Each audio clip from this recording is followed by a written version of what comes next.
1, 2, 3, ewu a wee kwakọkwa ọzọ na oje ya Afrịka. Queen wee sị ya, zukwa n'ike nwa agwa Taifia, zukwa n'ike John, ka nke ili gbatuo before itipụkwa.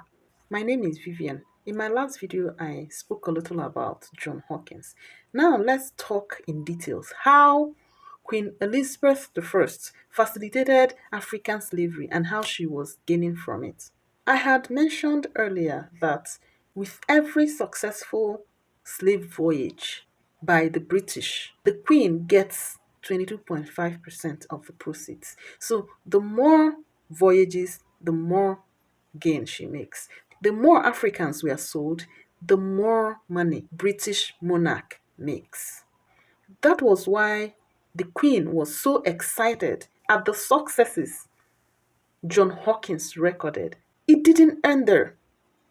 The Queen gave out one of her royal ships on charter to John Hopkins to go and pack Africans and sell them off and bring money to her.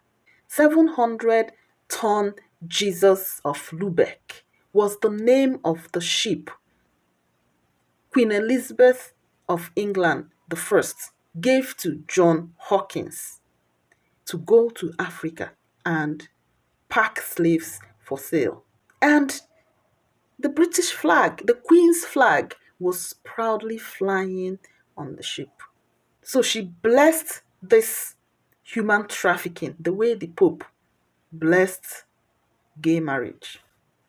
Onye nna ya dunyere n'oshi na-eji agbawa ụzọ. So John Hopkins took 3 more ships and added it to Jesus of Lubeck and crossed the Atlantic Ocean to Africa to go and scoop Africans again.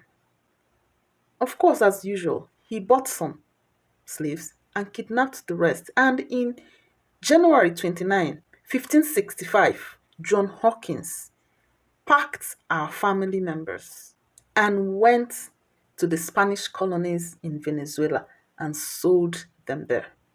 He exchanged them there as usual with sugar, potato, firearms, cotton, in a trade by barter system, the way Christopher Columbus taught them. And he made 60% gain. And on his way back to England to visit his family, he even sold off one of the ships. Ego ewola tolotawa. 1, 2, 3, ewu a wee kwakọkwa ọzọ na oje ya Afrịka. Queen wee sị ya, zukwa n'ike nwa agwa Taifia, zukwa n'ike John, ka nke ili gbatuo before itipụkwa. John sị ya, o Queen, ị ga-adị ndụ wee ruo mgbe ebighị ebi, mana m ga-esendị nwa be m ka o jee gbaa ọsọ afịa. John Hopkins, after making 60% profit, didn't waste time in announcing that he's returning to Africa again for another voyage. But the Queen said, no, take some rest, John. Let the coast clear. John accepted half-heartedly. And instead of taking that rest, he decided to send one of his relatives, John Lovell, to go on this trip on his behalf. So, John Hopkins sent John Lovell with a ship. When John Lovell got to the Atlantic, he changed his mind and decided to steal, to capture the ships from other sailors that had already gone to Africa and were returning with their consignments. John Lovell, as a pirate, stole 5 ships returning from Africa. And 3 out of these 5 ships were packed full with African slaves.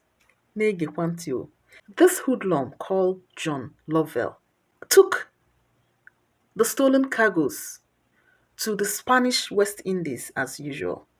But because this is an unplanned business trip, he didn't find standby buyers to take the slaves from him. Of course, he maneuvered the much he could, and guess what he did next? He abandoned the rest of the slaves there in Venezuela without collecting any payment, and he took the ship and returned to England.